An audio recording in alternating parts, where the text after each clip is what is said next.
India's best learning app. Hello, welcome back बच्चों। हम लोग क्लास 10th के साइंस को पढ़ रहे थे। केमिस्ट्री में दूसरा चैप्टर का ये हमारा तीसरा लेक्चर होगा एसिड बेसिस एंड सॉल्ट्स के अंदर में। तो आपने अगर उन पहले लेक्चर्स को देखा हुआ है, आपको सारी ही बातें समझ में आई हैं, तो फिर हम लोग आगे आज कंटिन्यू करेंगे। इससे पहले बच्चों हम लोगों ने बहुत ही डिटेल से एसिड क्या होता है, कितने टाइप्स का होता है, उसके रिएक्शंस को देख रहे थे हम लोग। रिएक्शंस में हमने उसका एसिड का नॉन मेटल के साथ हमने देखा था, और हमने एक एसिड उसका देखा था रिएक्शन किसी दूसरे एसिड के साथ में, है ना। अब जो हम लोग पढ़ने वाले हैं बच्चों, फॉर्मेशन ऑफ एसिड हम लोगों ने ऑलरेडी करा हुआ था, और फिजिकल प्रॉपर्टी करते हुए केमिकल प्रॉपर्टी भी हमने देखा। केमिकल प्रॉपर्टी में हम लोग रिएक्शन देख रहे थे। नेक्स्ट जो हमारा रिएक्शन होगा वो होगा reaction with carbonate and bicarbonate. तो आज के पहले तक का वीडियो अगर आपको बहुत बढ़िया से समझ में आया और अभी तक आपको कोई भी डाउट्स नहीं है, सब कुछ आपने समझा है बेहतर तरीके से, तो अब नेक्स्ट वीडियो हम लोग आज देखेंगे। वरना आप पहले उन डाउट्स को क्लियर करिए और फिर आगे बढ़ना है। कोई भी डाउट को छोड़ना नहीं है, उसको जब तक आपका डाउट खत्म नहीं होता है आप नेक्स्ट नहीं आगे बढ़ोगे, इस बात का ख्याल रखोगे, है ना। चैट वाले सेक्शन में हो या जहाँ भी हो, वहाँ पर आपको डाउट्स को डिस्कस करना है और शुरू करना है। तो मैं मनीष श्रवण सीबीएसई जंक्शन के इस ऑनलाइन प्लेटफॉर्म पे आप सभी बच्चों का स्वागत करता हूँ। चलिए मिलकर शुरू करते हैं फिर से आज ये लेक्चर, और पढ़ते हैं reaction of acids with carbonate and bicarbonate, है ना। तो फटाफट से हेडिंग लगाओ, क्या पढ़ने वाले हैं हम लोग आज। रिएक्शन ऑफ एसिड किसके साथ में, विथ कार्बोनेट्स, है ना।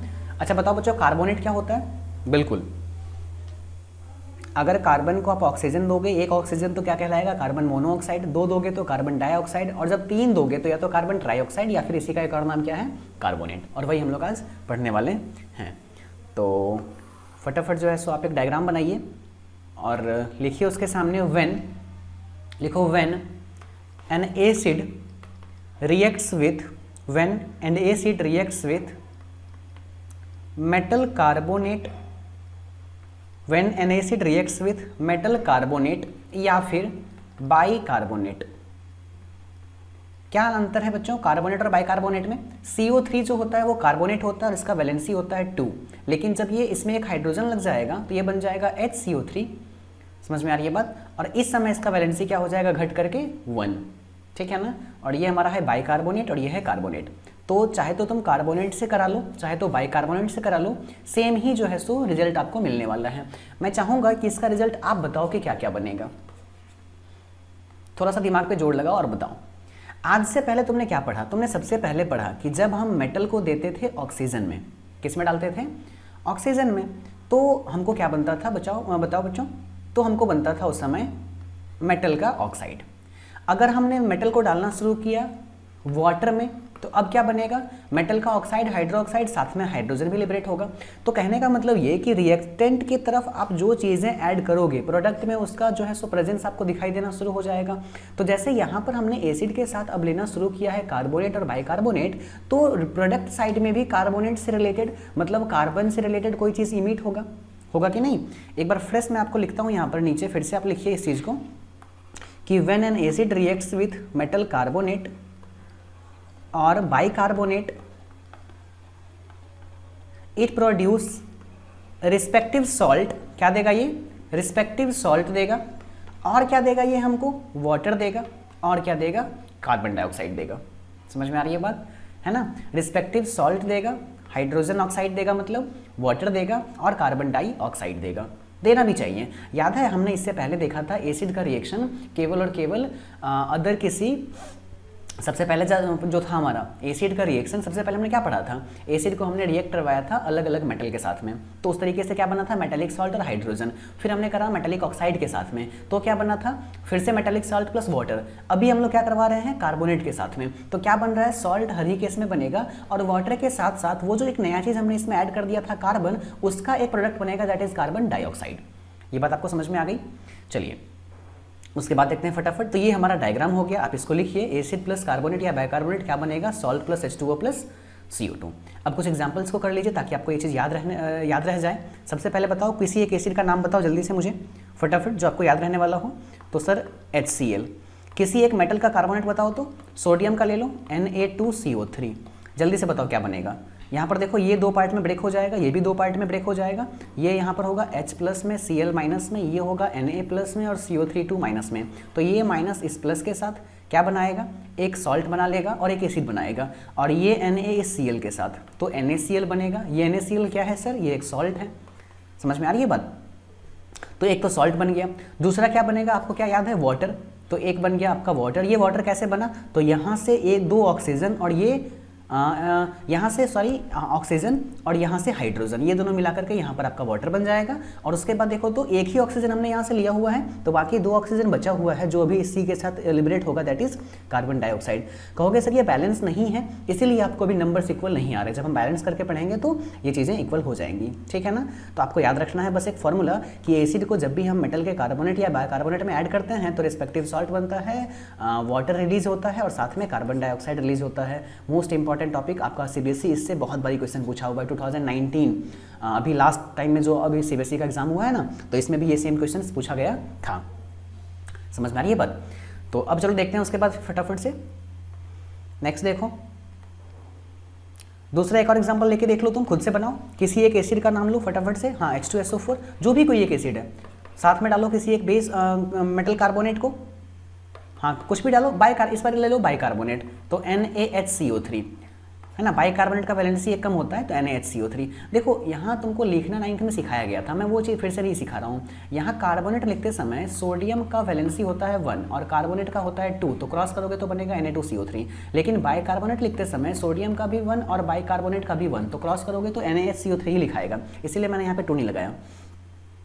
अब देखो क्या होगा, कोई नया चीज़ तो आया नहीं, फिर से वही सोडियम और यहाँ पर क्या है यहाँ पर आपका SO4, तो क्या बन जाएगा Na2SO4 का साल्ट, साथ में क्या रिलीज हुआ, वाटर और फिर साथ में कार्बन डाइऑक्साइड। तो कार्बोनेट रहे या बाइकार्बोनेट रहे, आप सेम ही रिएक्शन को प्रोसीड करवाओगे और चीज़ों को लिखोगे। तो आई होप आपको ये सारी ही बातें क्या हो गई हैं, याद हो गई हैं। और फिर उसके बाद जो है सो आप चाहो तो इसके नीचे इसका नाम लिख सकते हो, इसके नीचे लिखोगे सल्फ्यूरिक एसिड, यहाँ लिखोगे आप सोडियम बाइकार्बोनेट, यहाँ बढ़ेगा सोडियम सल्फेट और ये होगा हमारा वाटर और ये होगा कार्बन डाइऑक्साइड। यहाँ लिखोगे आप हाइड्रोक्लोरिक एसिड, ये है हमारा सोडियम कार्बोनेट, ये बनेगा सोडियम क्लोराइड और साथ में वाटर। तो अभी जब आप एग्जाम में लिखोगे तो वहाँ नाम भी लिखना, अभी तो मैं आपको केवल समझा रहा हूँ, तो नाम लिखना उतना ज़रूरी नहीं भी है। आपको इन बातों को क्या रखना है, याद रखना है, ठीक है ना। चलो एक बात और देख लो, एक इंपॉर्टेंट रिएक्शन है जो आपको पूछा जाता है कभी कभी। हमारे पास होता है कैल्शियम का ऑक्साइड, हाइड्रोक्साइड, ठीक है ना। जब हम इसको डालते हैं कार्बन डाइऑक्साइड के अंदर में, तो ये हमारा बन जाता है क्या, कैल्शियम कार्बोनेट और प्लस वाटर। ये आपके एनसीईआरटी का इक्वेशन है, बहुत बार पूछा जाता है। ये क्या चीज़ है समझो पहले इस इक्वेशन को समझिए आप, ये क्या चीज़ है। हमारे पास नेचर में होता है कैल्शियम ऑक्साइड, क्या होता है, कैल्शियम ऑक्साइड। बहुत लोग इसको बोलते हैं क्या, स्लैग्ड लाइम या फिर चूना पत्थर। समझ में आ गया ये बात। अब जो ये आपका लाइम है, सॉरी क्विक लाइम, अब इस लाइम को हम क्या करते हैं, डाल देते हैं पानी के अंदर में। चूना को किस में डाल दिया, पानी में। अगर गांव में तुम देखा होगा कि घर में पुताई करने से पहले हम लोग चूना को डालते थे पानी में, तो वो एक एक्सोथर्मिक रिएक्शन होता था और यहाँ मिल के आता था CaOH का होल ट्वाइस, कैल्शियम का हाइड्रोक्साइड। समझ में आ गया। अब तुम दीवार में पुताई करके छोड़ दो, तो दीवार पे तुमने क्या चढ़ा दिया, CaOH का होल ट्वाइस। अब जब तुम छोड़ दोगे तो नेचर में क्या अवेलेबल है, CO2। तो ये CaOH का होल ट्वाइस नेचर के CO2 के साथ मिलके अगेन क्या बना लेता था, CaCO3 कैल्शियम कार्बोनेट। समझ में आ रही है बात। तो ये इसीलिए इंपॉर्टेंट है, आपको याद रखना है ये चीज़, ये प्रोसेस। क्या क्या याद रखना है, CaO को H2A में डाला तो क्या बना, CaOH होल ट्वाइस, ये एक एक्सोथर्मिक रिएक्शन था। इसको अगेन कार्बन डाइऑक्साइड में डाला तो क्या बना, कैल्शियम कार्बोनेट। ये हमारा एंड प्रोडक्ट हो गया। आप चीज़ों को याद रखोगे। चलिए ठीक है ना। एक और पढ़ लो फटाफट से last, reaction of acid with base, reaction of acid with base. ये मैं आपको एक बार फिर से पढ़ाऊंगा जब मैं बताऊंगा न्यूट्रलाइजेशन रिएक्शन। अभी हम लोग थोड़ा सा देखते हैं reaction of acid with base. एक काम करो, नया पेज ले लो फटाफट और वहाँ पे शुरू से हेडिंग लगाओ, लिखो reaction of acid with base. ठीक है ना।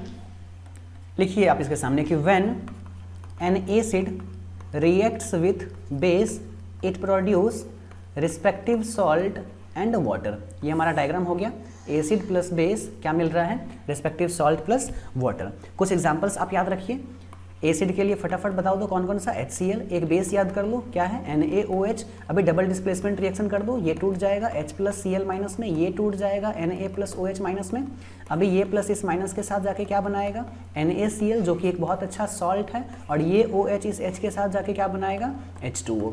तो हमने देखा कि when an acid reacts with base it produce respective salt and respective water. समझ में आ रही है बात? हम लोग आगे पढ़ेंगे जब सॉल्ट पे डिस्कस करेंगे तब और बढ़िया से देखेंगे कि यहाँ ये जो सॉल्ट बन रहा है वो किस केस में बन रहा है, कैसा सॉल्ट है, एसिडिक है, बेसिक है, टाइप्स ऑफ सॉल्ट, कितना एसिडिक है, कितना बेसिक है, बहुत सारी चीज़ें पीएच पढ़ेंगे हम लोग आगे वो। चलिए, तो अभी आपने क्या देखा कि एसिड अगर बेस के साथ जाएगा तो क्या बनाएगा सॉल्ट और वाटर। आप एक बात ध्यान से समझो, इस रिएक्शन को बोलते हैं न्यूट्रलाइजेशन रिएक्शन। लिख ही लो वरना भूल जाओगे, फिर पूछता है ये चीज़। लिखो, this reaction is also known as neutralisation reaction.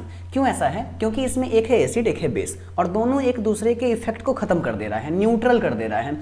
आप समझो, एसिड के पास होता है H प्लस और बेस के पास होता है OH माइनस, और ये दोनों एक दूसरे के इफेक्ट को खत्म करके बना देता है क्या H2O। और हमको तो पता है कि H2O तो ना एसिड है ना बेस है, वो तो न्यूट्रल चीज़ होता है। यानी एसिड और बेस जब मिलेगा तो दोनों एक दूसरे के इफेक्ट को खत्म कर देगा और क्या बना देगा सॉल्ट बना देगा, कोई नेचुरल चीज़ बना देगा, और साथ में H और OH मिलकर क्या लिबरेट करेगा वाटर। इस रिएक्शन को क्या बोलते हैं हम न्यूट्रलाइजेशन रिएक्शन। क्या बोलते हैं हम न्यूट्रलाइजेशन रिएक्शन। डबल डिस्प्लेसमेंट का एक एग्जांपल था, हमने चैप्टर 1 में इसको थोड़ा सा देखा हुआ था, याद है आपको? अच्छा बताओ बच्चों, अगर तुम्हारे पास एक लिटमस पेपर है जो कि ब्लू कलर का है, तुम डाल देगा उसमें एसिड तो वो हो जाएगा रेड, तुम इसमें फिर से डाल देगा बेस तो वो फिर से हो जाएगा ब्लू।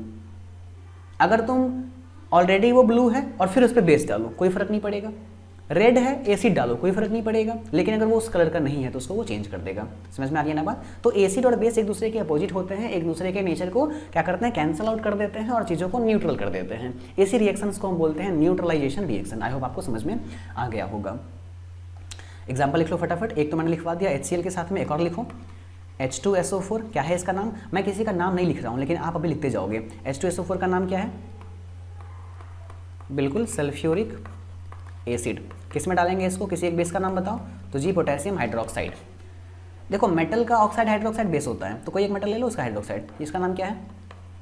Potassium hydroxide.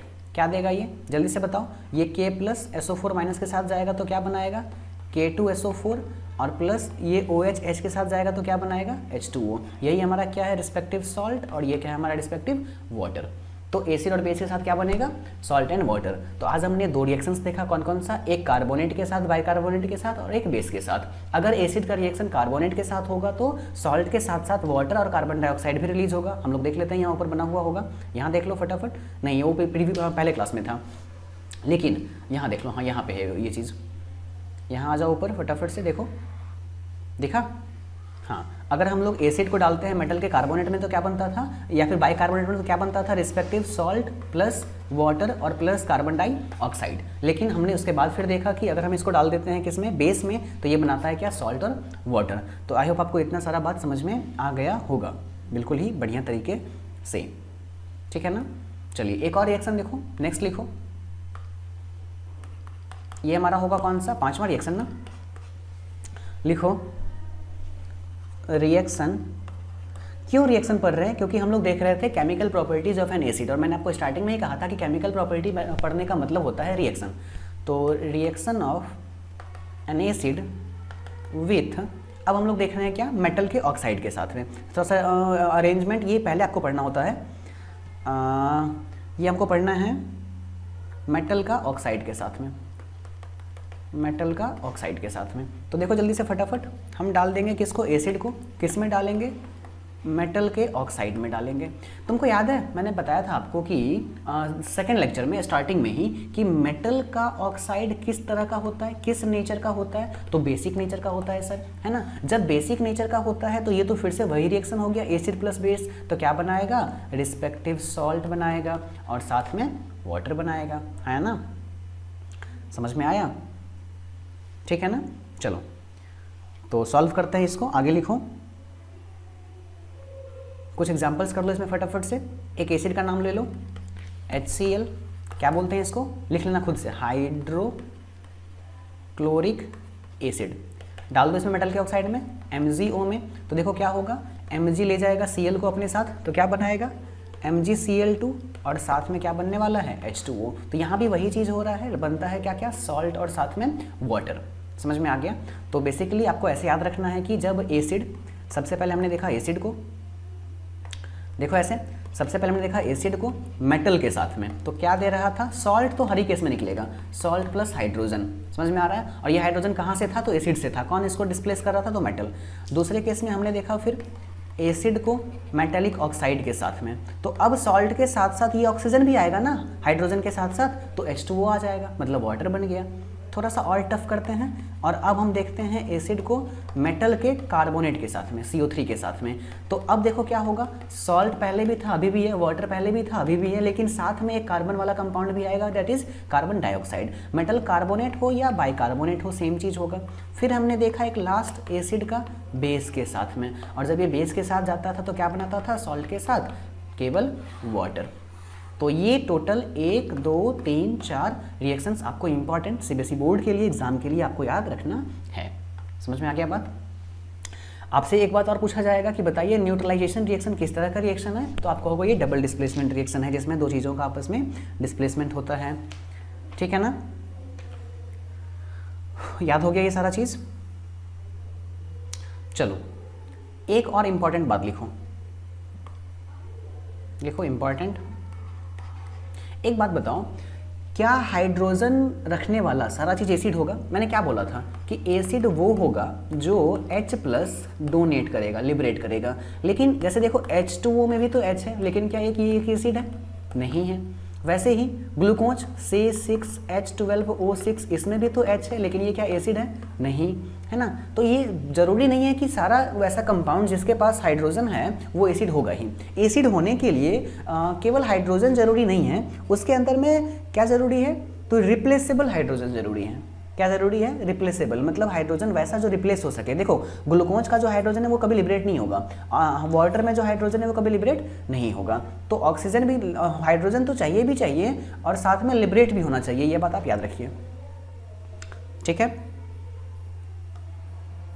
तो आपने उस चीज़ को लिखा।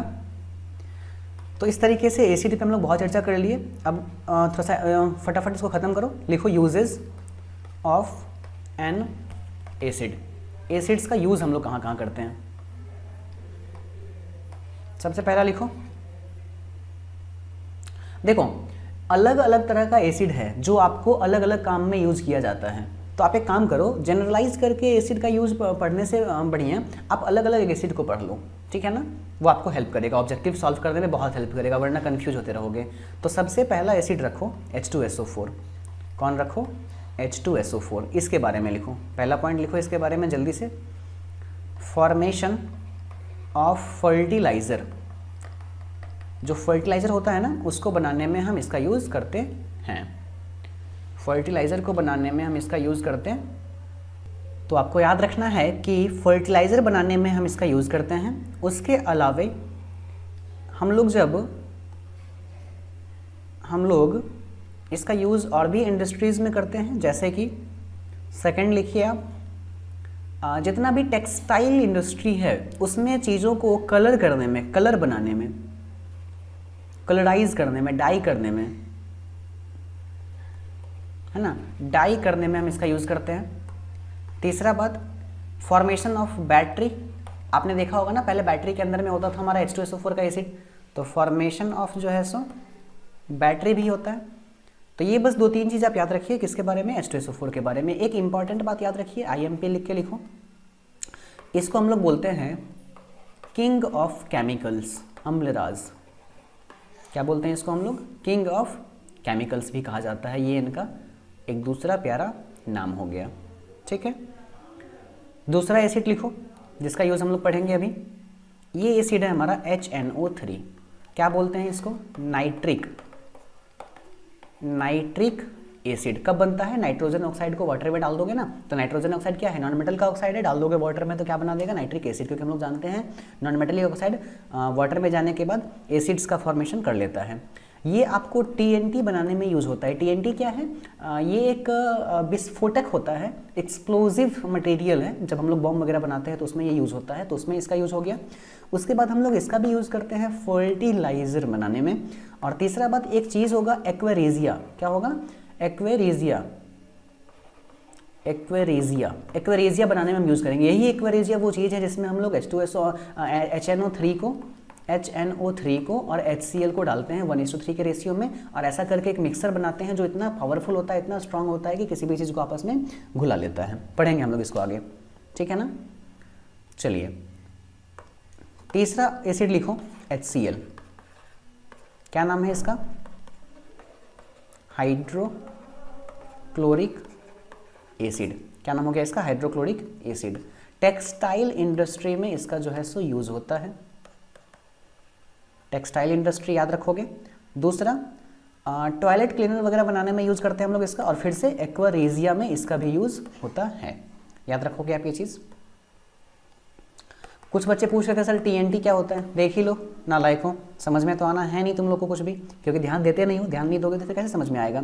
एक बात समझो, एक ऑर्गेनिक कंपाउंड होता है बेंजीन। क्या होता है? बेंजीन। ये आपको आगे पढ़ाएंगे हम 11th में। C6H6 इसका जो है सो फॉर्मूला होता है। स्ट्रक्चर ऐसे होता है ना। साइक्लोहेक्सेन भी कुछ लोग बोलते हैं इसको। समझ में आ रही है बात। और यहाँ पर हर जगह क्या लगा हुआ रहता है? हाइड्रोजन। समझ में आ रही है ना, ठीक है। अब हम लोग क्या करते हैं, इसमें से इसके एक एंड पे से हाइड्रोजन हटा के लगा देते हैं CH3, तो ये बन जाता है टोल्यून। और बाकी सारे एंड पे से हाइड्रोजन को हटा के हम लगा देते हैं क्या? Nitrogen dioxide, NO2। क्या लगा देते हैं? Nitrogen dioxide. यही होता है TNT। यही क्या है आपका? TNT। इसका फुल फॉर्म भी लिख ही लो, ट्राई नाइट्रो टोल्यून। लिखो ट्राई, क्योंकि अलग अलग जगहों पर, 3 जगह पर, सॉरी सब में नहीं, 3 जगह पर, केवल यहाँ लगाओ, मेटा पे यहाँ लगाओ और यहाँ लगाओ। ट्राई नाइट्रो टोल्यून, ठीक है ना। बेंजीन से बना टोल्यून, और उस टोल्यून में 2 जगह पर नाइट्रोजन लग गया, 3 जगह पर, तो नाम हो गया ट्राई नाइट्रो टोल्यून। बेंजीन किसको बोलते हैं? C6H6 को। अगर उसमें एक H की जगह पे CH3 लग गया तो बन जाएगा टोल्यून, और उसमें फिर बाकी के 3 मेटा पोजीशंस पे अगर हम लगा दिए क्या? नाइट्रोजन ऑक्साइड, तो वो क्या बन जाएगा हमारा? ट्राइनाइट्रो टोल्यून। ज़्यादा दिमाग मत लगाना इस पर भी, नहीं समझ में आया तो छोड़ देना इसको, आगे यूज़ नहीं है तुम्हारा इसका। आगे देखो, एक इंपॉर्टेंट फैक्ट लिख लो, हेडिंग लगाओ, एक्वारेजिया। नाम सुने हो? क्या होता है ये एक्वारेजिया? लिखोगे, it is a mixture of, लिखो फटाफट, it is a mixture of, ये 2 अलग अलग केमिकल्स का मिक्सचर होता है। एक केमिकल इसमें होता है HCl, और एक केमिकल इसमें होता है HNO3। क्या होता है? HNO3। जो रेशियो होता है वो होता है 3:1 का, मतलब 3:1 में। अगर तुम 3 लीटर HCl डाल रहे हो तो 1 लीटर डाल दो उसमें HNO3। ऐसा करने से एक फिक्स रेशियो में एक मिक्सर बनेगा। वो मिक्सर इतना कोरोसिव होगा कि वो अपने अंदर में दुनिया की किसी भी चीज़ को घुला सकेगा, बहुत स्ट्रॉन्ग से स्ट्रॉन्ग चीज़ को आपस में घुला सकेगा। इसी को हम लोग बोलते हैं एक्वारेजिया। आपने सुना होगा गांव में कभी कभी क्या होता है, कुछ लोग आते हैं बाहर के जो कहते हैं कि हम आपका सोना चांदी, आपके पास जो ऑर्नामेंट्स हैं आप हमको दीजिए, हम आपको फ्री में उसको साफ़ करके देंगे। और वो अपने साथ में एक बर्तन में एक सॉल्यूशन रखते हैं, उस सॉल्यूशन में डाल देते हैं आपके ऑर्नामेंट्स को, और वो साफ़ हो जाता है। तो ऐसा नहीं है कि वो फ्री में समाज सेवा करते फिर रहे हैं, उनके जो बर्तन है उसके अंदर में यही चीज़ होता है, एक्वारेजिया। जब तुम उसको उसमें डालते हो अपने ऑर्नामेंट्स को, तो वो उसके ऊपर के सरफेस को कोरोज कर लेता है, गला देता है, साफ कर लेता है। समझ में आ रही है बात। तो तुमको लगता है कि अंदर का शाइनिंग सरफेस है मतलब चमक गया, ऐसा नहीं हुआ। आपके ऊपर का वो पार्टिकल को ही उठा के ले गया। और ऐसा वो लगभग 15-20 घड़ों में करेगा, और करते करते लगभग 1 ग्राम 1.5 ग्राम सोना भी अगर वो कलेक्ट कर लिया तो 15 से 20 हज़ार का काम उसका हो गया एक दिन में। समझ में आ रही है बात। तो इस तरीके से लोग जो है सो वहाँ पर क्या चोरी करते हैं। वो एक तरह से क्या हो गया, एक्वारेजिया बना करके हाँ चोरी करना हुआ, है ना।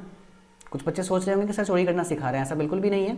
आपको सचेत रहना सिखा रहे हैं। आपके घर पे अगर कोई आए बोले कि लाओ हम तुम्हारा वो साफ़ कर देते हैं, तो वो साफ़ नहीं करेगा, वो साफ़ कर देगा। समझ में आ रहा ना बात। कुछ देर छोड़ दिया जाए तो उसी में गल के रह जाएगा सारा चीज़ तुम्हारा। चलो ठीक है, फिर इसके बारे में क्या क्या जाना कि ये एक बहुत ही स्ट्रॉन्ग मिक्सर होगा। क्या कर सकता है, किसी भी चीज़ को आपस में घुला सकता है, सोना को खास करके, है ना। तो एसिड्स के अंदर में जितनी भी चीज़ें थी हम लोगों ने पढ़ डाला सबको, और भी जो चीज़ है वो आप डाउट्स क्रिएट करोगे तो मैं बताऊंगा। अभी आपको इतना ही पढ़ना है, एग्जाम पॉइंट ऑफ व्यू से यही इतना काफ़ी है। समझ में आ रही है बात। अब नेक्स्ट हम लोग पढ़ेंगे बेस। तो नेक्स्ट हेडिंग लगाओ, बेस। क्या पढ़ने वाले हैं आज हम लोग? बेस। तो बेस को हिंदी में हम लोग बोलते हैं छाड़ या भस्म, है ना।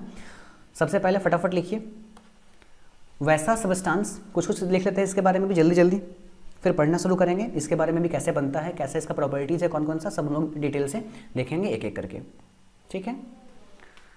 चलिए लिखिए सबसे पहला बात इसके बारे में कि ये वैसे सबस्टांस होते हैं जो टेस्ट में बिटर होते हैं। कैसा होते हैं टेस्ट में? बिटर होते हैं, पहली बात। दूसरी बात मतलब तीखा इनका स्वाद होता है। दूसरा बात, जब तुम इसको डाल दोगे वाटर में, मतलब ये हमारा बेस है ना, अगर तुम इसको डाल दोगे किस में? वाटर में, तो वाटर में घुलने के बाद ये बन जाते हैं क्या? देखो हिंदी में दो वर्ड होता है, एक होता है क्षार, एक होता है भस्म। समझ में आ रही है बात? तो जब हम इसको वाटर में घुला देते हैं तो ये वाटर में घुलने के बाद हाइड्रो ऑक्साइड आयन प्रोड्यूस करते हैं। जैसे एसिड जो था वो क्या कहता था? H+। और ये बात कौन बताया था आपको? आर्हेनियस। तो आर्हेनियस ने ही ये बात कहा था कि जब हम बेस को डालेंगे वाटर में तो ये क्या देगा हमको? OH- देगा। याद रहेगा बेस का सबसे इंपॉर्टेंट बात क्या, कि जब उसको पानी में डालेंगे तो क्या देगा? वो OH- प्रोड्यूस करेगा, ठीक है ना। अगली बात ध्यान से समझना है, कुछ एग्जांपल्स देख लो फटाफट से। मेटल के ऑक्साइड बेसिक नेचर के होते थे, तो ये एक मेटल हो गया सोडियम, इसको डाल दो वाटर में, NaOH बना लो, ये हो गया हमारा क्या? सोडियम हाइड्रो ऑक्साइड, ये एक बेस हो गया। इसके जगह पे पोटेशियम ले लो तो क्या बन जाएगा?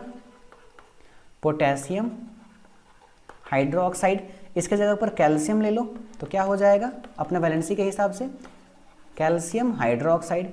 इसके जगह पर तुम अमोनिया ले लो तो क्या बन जाएगा? NH4OH ammonium hydro oxide. इसके जगह पर एल्युमिनियम ले लोगे तो एल्युमिनियम हाइड्रो ऑक्साइड, है ना। तो ये सब कुछ एग्जाम्पल्स हो गए तथाकथित बेस के, आपको ये बात याद रखना है। समझ में आ गया? ठीक है, मैंने पहले भी आपको बताया हुआ था कि जो मेटल्स होते हैं, एक नीचे नोट लिख ही लो, नोट करके कि metallic oxides are of basic nature. ठीक है, ये मैं पहले भी आपको बता चुका हूं, याद है आपको? ठीक है ना। एसिड से इसको कंपेयर करोगे तो क्या पाओगे? अगर एसिड को डाल देते थे वाटर में तो क्या होता था? वो H+ देता था, ये क्या देगा? OH-। एसिड का टेस्ट कैसा होता था? सार। इसका कैसा होगा? बिटर, खट्टा। ठीक, चलिए एक बात और समझिए, कुछ ऐसे बेसेस होंगे जो वाटर में घुल सकेंगे और कुछ ऐसे बेसेस होंगे जो वाटर में घुल नहीं सकेंगे, है ना। जो हाईली स्ट्रॉन्ग बेस होता है केवल वही वाटर में घुलता है, जैसे कि NaOH, जैसे कि KOH, जैसे कि CaOH होल ट्वाइस एटसेट्रा। ये लोग वाटर में भी क्या होते हैं? इजीली घुल जाते हैं, बाकी सारे वाटर में इजीली घुलते नहीं है, ये बात आपको याद रखना है। नेक्स्ट हेडिंग लगाओ, क्लासिफिकेशन ऑफ बेसिस। जैसे हम लोग एसिड को पढ़े थे वैसे बेस को भी पढ़ेंगे। नेक्स्ट हेडिंग लगाइए, क्लासिफिकेशन ऑफ बेसिस। बेस का हम लोग क्लासिफिकेशन देखने वाले हैं। आपको याद होगा हमने जब एसिड का क्लासिफिकेशन देखा था तो हमने बहुत सारी चीज़ों को करा हुआ था, उसी तरीके से अलग अलग बेसिस पे हम देखेंगे बेस का क्लासिफिकेशन। सबसे पहला हम जो देखेंगे, आप हेडिंग लगाओ, on the basis of strength, on the basis of strength, on the basis of power या फिर स्ट्रेंथ, यानी स्ट्रेंथ के बेसिस पे हम जो है फिर से आप लिखोगे बेस, और इस बेस को आप बेसिकली दो टाइप में कैटेगराइज करोगे। एक तरफ आप लिखोगे क्या? स्ट्रॉन्ग बेस, और एक तरफ लिखोगे क्या? वीक बेस, है ना। चलिए, जैसे हमने एसिड में पढ़ा था कि स्ट्रॉन्ग एसिड कौन होगा? जो ज़्यादा H+ देगा। बेस का रूल कैसा है? बेस का नेचर कैसा है? OH देने का। याद है ना, आपके पास कोई भी बेस है, आप उसको डाल दोगे वाटर के अंदर में, वो क्या देगा? OH- आयन देगा। तो जो ज़्यादा OH- देगा उसको हम बोल देंगे स्ट्रॉन्ग बेस। स्ट्रॉन्ग बेस कहने का मतलब higher concentration of OH- ion, जो OH- आयन का कंसंट्रेशन ज़्यादा देगा हम उसको बोल देंगे क्या? Strong base. और जो OH- आयन का कंसंट्रेशन कम देगा उसको हम लोग बोलेंगे वीक बेस। तो आपको ये बातें समझ में आ गई। आप इसके बारे में पहला पॉइंट तो ये लिख लो, दूसरा पॉइंट लिख लो, फटाफट से इसका एग्जाम्पल लिख लो कुछ कुछ। जैसे कि स्ट्रॉन्ग बेस में आपको हो गया NaOH, जितना मजबूत, जितना अच्छा मेटल उतना अच्छा उसका बेस, है ना, जितना पावरफुल मेटल उतना पावरफुल उसका बेस। तो NaOH हो गया, KOH हो गया, CaOH होल ट्वाइस हो गया, AlOH होल ट्वाइस हो गया। जब बात करेंगे हम लोग वीक बेस का तो FeOH होल ट्वाइस हो गया, फिर ZnOH होल ट्वाइस हो गया। दरअसल बच्चों जिंक और फेरस कुछ ऐसे मेटल्स होते हैं जिनका ऑक्साइड बहुत ही कम बेसिक होता है, इवन तो कहीं कहीं ये एसिडिक बिहेव करने लगता है। पढ़ेंगे हम लोग उसको, बोलेंगे एम्फोटेरिक एसिड, आगे देखेंगे। फिर समझ में आ गया बात। चलो अगली बात, ये सेकंड लिखो फिर, on the basis of concentration. उसमें भी हमने देखा था, यहाँ भी कुछ वैसे ही होगा सेम। लिखो बेस दो तरह का होगा, एक होगा क्या हमारा, बताओ जल्दी से फटाफट, डाइल्यूट बेस, और एक होगा हमारा कॉन्क बेस, या इसी को फुल फॉर्म बोलोगे कॉन्सेंट्रेटेड बेस। डाइल्यूट बेस में क्या होगा, वाटर ज़्यादा, बेस कम, और कुल मिला के OH का concentration come, concentration of OH come. Strong या फिर कॉन्क बेस में क्या होगा, वाटर कम, बेस ज़्यादा, और कुल मिला के जो हाइड्रोजन आयन का कॉन्सेंट्रेशन है वो ज़्यादा, हाइयर। समझ में आ गया बात, ठीक है ना। जैसे हम लोग ने एसिड पढ़ते समय देखा था बेसिसिटी, वैसे ही बेस पढ़ते समय देखेंगे एसिडिटी। तो नेक्स्ट टॉपिक लिखो आप, एसिडिटी ऑफ बेस। आपको याद है ना, एसिड का क्या होता था बेसिसिटी, और बेस का क्या होगा एसिडिटी। उसमें नंबर ऑफ रिप्लेसेबल हाइड्रोजन हम लोग देखते थे, इसमें लिखो आप इसको कि it is simply number of replaceable hydrogen ion. आपको बस number of replaceable hydroxide ion को देख लेना है। जैसे फॉर एग्जांपल अगर मैं बात करूं NaOH का, तो आप कहोगे सर NaOH जब टूटेगा तो एक OH माइनस देगा, तो जब एक OH माइनस देगा तो इसका एसिडिटी हो जाएगा 1। इसके जगह पर अगर MgOH होल ट्वाइस टूटेगा तो ये 2 OH माइनस देगा और इसका एसिडिटी हो जाएगा 2। इसी के जगह पर अगर AlOH का होल थ्राइस ये टूटेगा तो 3 OH माइनस प्रोड्यूस करेगा और इसका एसिडिटी हो जाएगा कितना, 3। याद हुआ, बहुत ही आसान था, हमने पहले भी इसको करा हुआ है। चलिए खत्म, फटाफट इसको छाप लो। उसके बाद हम लोग देखेंगे क्या, जैसे एसिड में देखा था हमने वैसे बेस में भी देखेंगे क्या, फॉर्मेशन। ये सब बच्चों नहीं पूछेगा अभी तक, हाँ यहाँ फॉर्मेशन ऑफ बेस से ध्यान देना, जो पूछेगा मैं खुद ही उस पर रुकूंगा थोड़ा सा। एसिडिटी बेसिसिटी पूछेगा एसिड का, लेकिन बेसिसिटी नहीं पूछता है, ध्यान नहीं देना उस पर, मतलब फिर भी आप याद रखिए, है ना। फॉर्मेशन ऑफ बेस ध्यान से देखो, ध्यान से समझना। बेस के बारे में मैंने आपको पहले भी बताया हुआ है कि जैसे ही हम बोलते हैं मेटल तो फिर हम डालते हैं इसको ऑक्सीजन के साथ में, तो क्या बनता है ये मेटालिक ऑक्साइड, और फिर इस मेटालिक ऑक्साइड में डालते हैं क्या, वाटर, तो क्या मिल के आता है, बेस। यानी बेस को बनाने के लिए सिंपली आप हैशटैग करके लिखो। पहला तरीका क्या होगा, लिखो इसमें when a metallic oxide reacts with water it produce base। क्या देगा ये, फॉर एग्जाम्पल एक मेटालिक ऑक्साइड ले लो, सोडियम ऑक्साइड Na2O, डाल दो इसको वाटर में, क्या बना लेगा ये, NaOH। इसी तरीके से हम कोई दूसरा ले लेते हैं। अच्छा ये सोडियम ऑक्साइड कैसे बना होगा, तो पहले तो सोडियम होगा, उसको डाले होंगे ऑक्सीजन में, तो क्या बना होगा, सोडियम ऑक्साइड। इस सोडियम ऑक्साइड को फिर डाले होंगे वाटर में, तो क्या बना होगा, sodium hydroxide, and this is our base. तो बेस कैसे बनेगा, आपको लेना होगा एक मेटल, डालना होगा उसको ऑक्सीजन में, ऑक्साइड बनाना होगा, उस ऑक्साइड को डालना होगा वाटर में, उससे आपको क्या बन जाएगा, मेटल का हाइड्रोक्साइड, या फिर उसी को हम लोग क्या बोलते हैं, बेस। समझ में आ गया, याद रहा आपको ये चीज़। अब उसके बाद हमको फिर से पढ़ना है, नेक्स्ट टॉपिक लगाइए आप। इस तरीके से आप बहुत सारा, आप पोटेशियम ले सकते हो, आप एल्युमिनियम ले सकते हो, आप मैग्नीशियम ले सकते हो, है ना। आप सबको डाल दो ऑक्सीजन के साथ में, तो ये पोटेशियम क्या बनाएगा, K2O, एल्युमिनियम क्या बनाएगा, Al2O3, मैग्नीशियम क्या बनाएगा, MgO, है ना। अब इसको फिर डाल दो वाटर में, तो ये क्या बनाएगा, KOH। अगेन आप इसको डाल दीजिए वाटर में, तो ये क्या बनाएगा, AlOH का होल थ्राइस।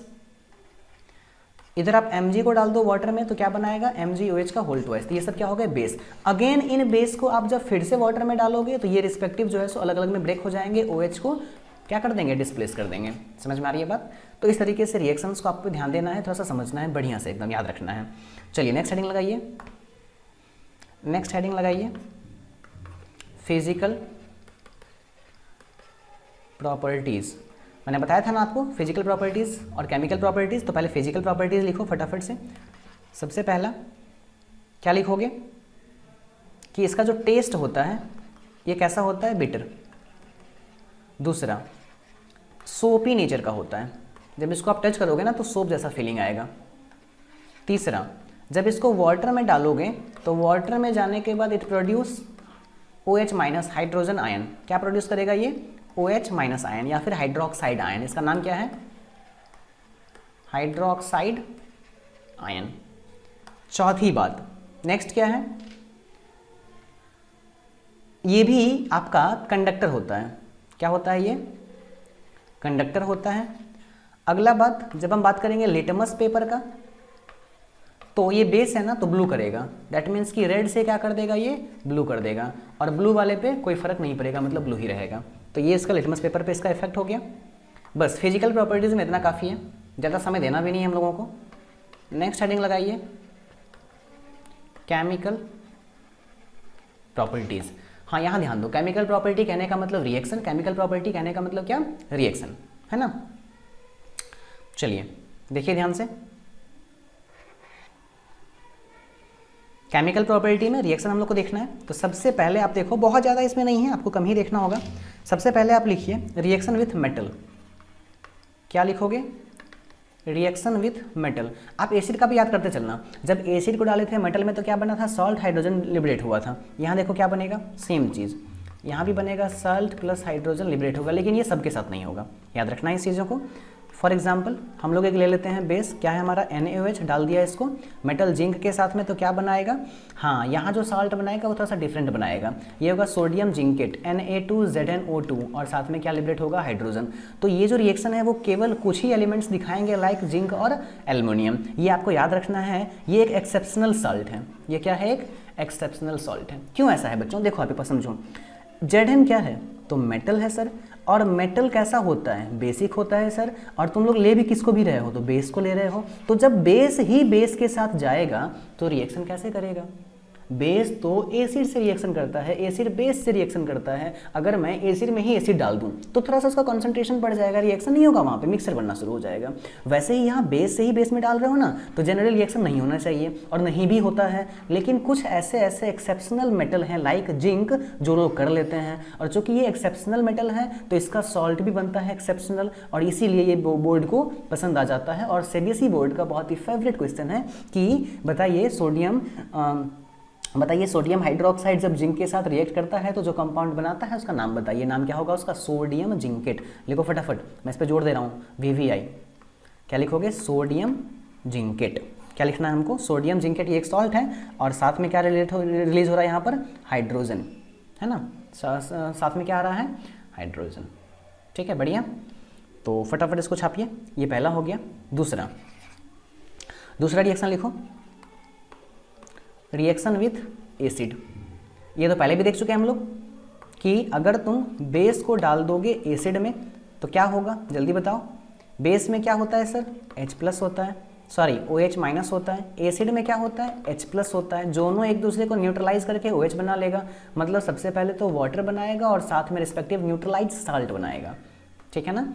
एग्जाम्पल, कोई एक बेस ले लो NaOH, कोई एक एसिड ले लो HCl, क्या बन जाएगा, NaCl + H2O, है ना। तो इस तरीके से बहुत सारे एग्जाम्पल्स हैं जिसको आप सॉल्व कर सकते हो। आई होप आपको समझ में आ गया होगा, बहुत सारे एग्जाम्पल्स इसमें हो सकते हैं। एक रिएक्शन हम लोग और देख लेंगे फटाफट, और ये हमारा लास्ट हो जाएगा। एक और देख लो, तीसरा। एक नया पेज ले लेते हैं, यहाँ थोड़ा सा, बिल्कुल एक और लिखो, लास्ट थर्ड। इसमें आप लिखोगे reaction with non metallic oxide. ठीक है ना। देखो एक बात बताओ, नॉन मेटल कैसे होते हैं, तो सर एसिडिक होते हैं। इनका ऑक्साइड, नॉन मेटल का जो ऑक्साइड होता है वो कैसा होता है, एसिडिक होता है।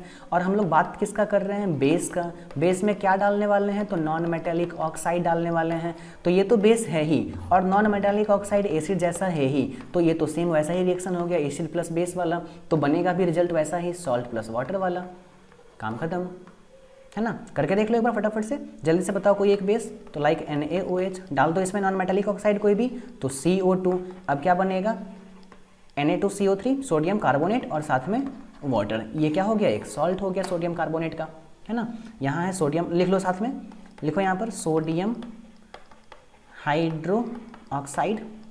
नालायकों, गधों, बेवकूफ़ों, अगर साथ साथ नहीं लिख रहे हो ना तो फिर समझ लो क्या होने वाला है। ठीक है, गधों एकदम साथ साथ लिखना है एक एक चीज़, वरना मैं भी तो PDF रख के पढ़ा सकता था ना। अगर मैं खुद इतना मेहनत करके लिख रहा हूँ तुम्हारे लिए ही, तो सेम लाइव क्लास जैसा पढ़ा रहा हूँ, जैसे क्लास में लोग पढ़ाते हैं वैसा पढ़ा रहा हूँ, इतना मेहनत कर रहा हूँ, तो आपको भी करना होगा ना। ध्यान दो, ठीक है, वरना फिर इसी फ़ोन में घुस के उधर निकल के फिर मारेंगे कान के नीचे। समझ में आ रहा है बात? हाँ, या फिर नहीं तो कभी आओ क्लास में, हमारा जहाँ पर ऑफलाइन क्लास चलता है, कभी वहाँ आके मिलो, फिर दिखाते हैं तुमको। कुछ लोग सोच रहे होंगे कि आएंगे सर ज़रूर। ठीक है, आइए, 10th पास कर लीजिए, बहुत अच्छे नंबर्स के साथ पास करिए, उसके बाद मिलने आइएगा। ठीक है, अगर आप अच्छा मार्क्स लाते हो तो हम लोग हर सेशन के लास्ट में कुछ अच्छे बच्चों को चुनेंगे जो हमारे साथ पढ़ करके अच्छा अगर स्कोर करते हैं तो उनको हम कुछ प्राइज़ देंगे और उनको बुलाएंगे अपने सारे ही सेंटर्स पे। ठीक है, लेकिन ये सब बात का बात है, पहले पढ़ाई पे ध्यान दो। सोडियम हाइड्रोक्साइड हो गया यहाँ पे क्या है हमारा? Carbon dioxide. ये क्या बनाएगा? सोडियम कार्बोनेट, और साथ में ये क्या चीज़ है? वाटर। ठीक, चलिए, और ये भी किस तरह का एग्जाम्पल हो गया? इससे पहले वाला और ये दोनों ही हो गए न्यूट्रलाइजेशन रिएक्शन के एग्जाम्पल। बेस में रिएक्शंस बस इतना ही है, खत्म। नेक्स्ट लिखो यूजेज ऑफ बेस। क्या लिखना है? Uses of base. चलो फटाफट से करो जल्दी से। कुछ बेस हैं जो इंपॉर्टेंट है, जो आपको याद रखना है। इसमें हम अलग अलग नहीं पढ़ेंगे, आप जनरलाइज करके ही पढ़िए बेस के बारे में। सबसे पहला लिखो फॉर्मेशन। ये चूंकि सोपी नेचर का होता है तो सोप बनाने में इसका यूज होता है। आप लिखो formation of soap and detergent. Soap and detergent 10th में पढ़ाऊंगा तुमको, ये एक अलग से टॉपिक ही है। साबुन क्या होता है, सर्फ क्या होता है, कैसे साफ होता है कपड़ा, साफ करना सिखाएंगे। ठीक है ना, formation of soap and detergent. उसके बाद दूसरा लिखो मेडिसिन के यूज़ में। आप देखते हो ना, इनो खाते हो, मिल्क ऑफ मैग्नीशिया होता है उसमें। ठीक है, तीसरा बात पेपर इंडस्ट्री में। पेपर इंडस्ट्री में राइटिंग में ध्यान नहीं देना, सुन के ध्यान से लिखो। उसके बाद एंटा एसिड्स बनाने में। ये एंटा एसिड क्या है? तो एसिड का एंटीडोट, इसको बनाने में, है ना। एक बहुत ही फेमस एंटा एसिड है MgOH whole twice, milk of magnesia. क्या बोलते हैं इसको? जिसका मैं नाम ले रहा था उतनी देर से, मिल्क ऑफ मैग्नीशिया। इनो में यही रहता है, याद रखना। ठीक, जो क्या यूज़ करता है, हम आपके पेट में जो एसिडिटी बढ़ जाती है ना, तो उसको ख़त्म करता है। समझ में आया? ठीक है, तो बच्चों ये वीडियोस अभी बड़ी हो जाएगी, क्योंकि अभी जो नेक्स्ट टॉपिक है वो बहुत ही इंटरेस्टिंग है और अच्छा टॉपिक है, बड़ा टॉपिक है। pH स्केल हम लोग पढ़ने वाले हैं अगले क्लास में। तो यहीं पे ख़त्म करते हैं इस वीडियो को। फिर नेक्स्ट वीडियो में देखते हैं क्या pH स्केल क्या होता है, कैसे यूज़ करते हैं उसको। बहुत इंटरेस्टिंग टॉपिक है, मज़ा आने वाला है उसमें। ठीक है ना, तो फटाफट इसको इतना खत्म करो, पहले इतना डाइजेस्ट करो, इतना खत्म करो, फिर आगे बढ़ना। अगर ये समझ में नहीं आया रहेगा तो नेक्स्ट वीडियो नहीं देखोगे तुम। ठीक है, तो मेरे को कह रहे हैं समझ में आ रहा है? ठीक है ना, चलो वीडियो को पॉज करिए एंड थोड़ा बहुत गुस्सा कर लेते हैं, ठीक है ना, लेकिन तुम लोग बहुत अच्छा बच्चा है, ध्यान से पढ़ो, समझो, ठीक, मन लगा के पढ़ो। Thank you. जो भी कोई डाउट रहता है उसको पूछो, बताओ। ठीक, कहने का मतलब कि सबके पास लगभग नंबर होगा मेरा, या आप चैट पे ही आके बताइए। अगर किन्हीं को किसी भी सब्जेक्ट में कोई भी डाउट्स हैं तो आप तुरंत आके उसको बताओ, सॉल्व करवाओ उसको। ठीक, चलो, thank you. India's best learning app.